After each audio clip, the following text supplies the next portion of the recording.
Amen. Magandang umaga po sa ating lahat, mga ginigiliw, mga minamahal ng Panginoon. May pag-asa po sa Panginoon, mga ginigiliw. Nandito po tayo ngayon sa Olongapo, mga ginigiliw. Kasama po natin ang ating mga pastors, ang ating mga lingkod ng Diyos, ang aking pamilya, no?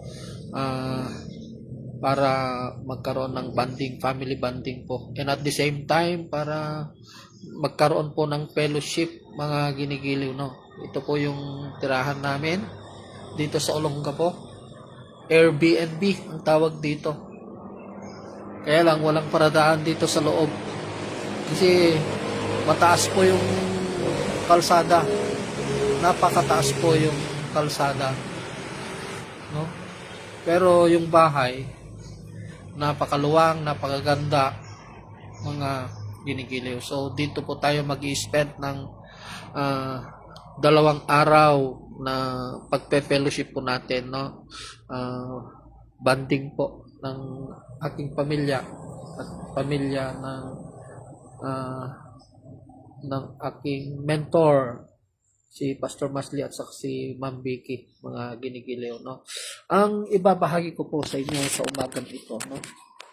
Tayo po ay mag-aral ng salita ng Panginoon, mga ginigiliw, no? Ang ibabahagi ko po sa inyo sa umagang ito ay ang pagsunod sa ating Panginoong Jesucristo. Ano nga ba yung mga prerequisite, no? Upang tayo po ay makasunod sa ating Panginoong Jesucristo, mga ginigiliw, no? Ang sabi niya po dito sa Lucas 9:57 na matatagpuan po sa libro ni San Lucas, sabi niya po dito, samantalang sila'y naglalakad, may isang lalaking lumapit at nagsabi kay Jesus, susunod po ako sa inyo kahit saan kayo pumunta. Sabi niya po. Gusto niya daw pong sumunod sa ating Panginoong Jesucristo kahit saan po siya magpunta, mga ginigiliw. Kaya sumagot si Jesus, may lungga ang asong gubat at may pugad ang mga ibon. Ngunit ang anak ng tao ay wala man lamang mapagpapahingahan. So sinabi ng ating Panginoong Jesucristo sa taong ito na gustong sumunod sa ating Panginoong Jesucristo na ang ating Panginoong Jesucristo ay walang tirahan. No? Wala po siyang tirahan. Pero yung ibon may tirahan, may lungga ang mga leon, birds have nests, lions have dens, but the Son of God has no place to live. So, nung narinig, no, marahil nung narinig ng taong ito, na wala palang tirahan ang anak ng tao na ito, na gusto kong sundan. Sanay na ako sa aircon na tulugan eh. Anong ipapakain niyo sa akin? Mahirap pala yung sinusunod ko. So, hindi niya pala kayang sumunod. Kasi ang Diyos, alam niya po yung laman ng ating puso. Alam niya the tip of our hair at saka the tip of our engron. Alam ng Diyos yan kung bakit gusto nating sumunod sa Kanya. Kaya nung nalaman ng taong ito na wala palang tirahan ng ating Panginoon, hindi na po siya nagpatuloy na sumunod sa ating Panginoong Jesucristo. Diba? Kasi yun ang hinahanap kasi ng tao eh. Gusto lang nilang sumunod dahil gusto nila yung pagpapala. Gusto nila na may makukuha sila sa ating Panginoong Jesucristo. Hindi po yun. That is not the purpose of following Jesus Christ. Na kalimitan, yun ang dahilan kung bakit maraming sumusunod sa ating Panginoong Jesucristo. Dahil gusto lamang nila ang kanyang pagpapala. Ayaw nila ang kanyang kabanalan. Opo. Gusto lang po nila yung promises niya, pero ayaw nila yung mga corrections niya. Di ba? Gusto lang nila yung comfort na makukuha nila sa ating Panginoong Kristo. Hindi po yun ang requirements ng prerequisite ng pagsunod sa ating Panginoong Kristo. But you have to deny your comfort. Kailangang talikuran mo yung comfort mo sa buhay. Kung gusto mong sumunod sa ating Panginoong Kristo, huwag kang maghanap ng tirahan na maganda, tirahan na aircon, maraming pagkain. Hindi po yun. Diba? So, you have to deny your comfort, mga ginigiliw. Kasi ang Diyos alam niya kung ano yung dahilan kung bakit po tayo sumusunod sa Kanya. Diba? Opo. Pangalawa po, meron na naman gustong sumunod sa Kanya, mga ginigiliw. Sabi niya po dito sa 59, at sinabi naman niya sa isa, follow me, sabi ng ating Panginoon Kristo sa isa, sumunod ka sa akin. Ngunit sumagot ito, Panginoon, hayaan lang po muna ninyong maipalibing ko ang aking ama. Hayaan lamang po muna ninyong maipalibing ko ang aking ama. Sabi na naman ng isa na pinagsabihan ng ating Panginoong Kristo na sumunod ka sa akin. Ang sabi ng taong ito, ipapalibing daw muna niya ang kanyang ama, mga ginigiliw. Actually, yung kanyang ama, hindi pa po patay. Hindi pa po patay ang kanyang ama. Marahil na matanda na, marahil na may sakit niya, kaya lang, ang hindi niya kayang iwan, yung mamanahin niya. Diba? Po, yung kanyang mamanahin, mga ginigiliw. The inheritance, no? Yung kanyang inheritance, kasi alam naman po natin ng Israel, mga ginigiliw, no? Ang bayang Israel. Pag namatay yung isang tao, isang araw lang, no? Na ilalagay nila sa kanilang tahanan, tapos ililibing na rin nila kinaumagahan. Kaya ito, lalaking ito na nagsabi na ipapalibing daw muna niya ang kanyang ama. So, ibig sabihin, buhay pang kanyang ama. Di ba? Kaya lang, ang hindi niya kayang iwan, yung kayamanan na mamanahin niya sa kanyang ama. Di ba? Kaya nga, you have to deny your inheritance. Iwan mo yung mga inheritance na yan. Yung mamanahin mo.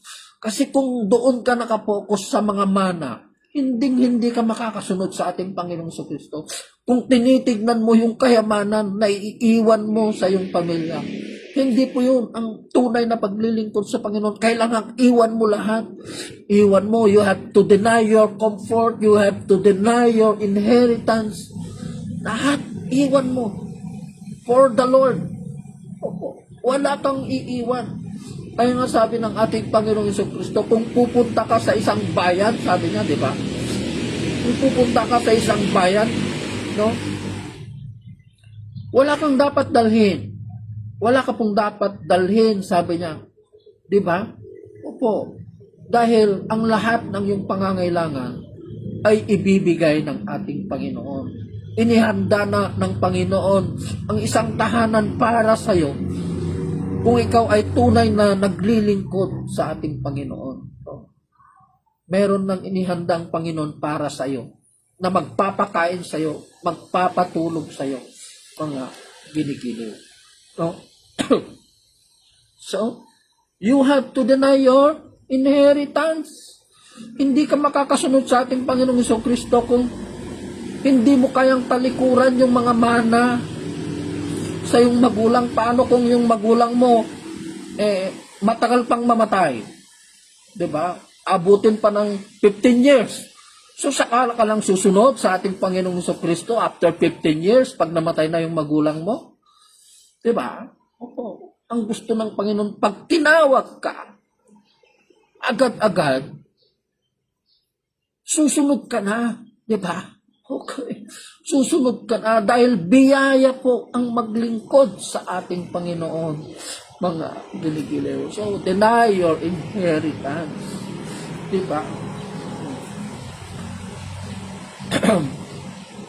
Ito na naman, sa 61, may isa na namang nagsabi sa kanya, susunod po ako sa inyo, Panginoon, ngunit hayaan ninyong magpaalam muna ako sa aking pamilya.